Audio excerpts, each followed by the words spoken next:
सहाबे हुसैन की वो इनफरादियत बताऊं, उनके किरदार का वो हुस्न आपके सामने रखूं कि जिस सांचे में आज का शिया अपने आप को ढाल सके। हुसैन इंसान साज कारीगर है।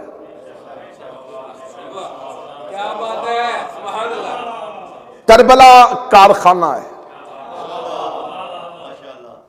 हुसैन बेहतरीन कारीगर है। हुसैन अलैहिस्सलाम को इंसान बनाने का इतना हुनर आता है,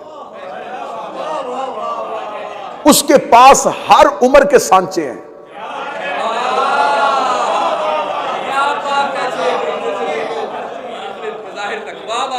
बस जितने लोग ये नमाज़ इश्क की पहली सफ में आ गए, इतने ही नमाजियों की जरूरत होती है। जितने इश्क की नमाज की जमात में मुकम्मल के लिए चाहिए वो बोल पड़े। हुसैन अलैहिस्सलाम के पास हर उम्र का सांचा है, 6 माह से लेके 85 साल तक का। और ये इतना कमाल कारीगर है कि इसके पास इतना बेहतरीन सांचा है, ये इंसान डालता है, अलैहिस्सलाम निकालता है।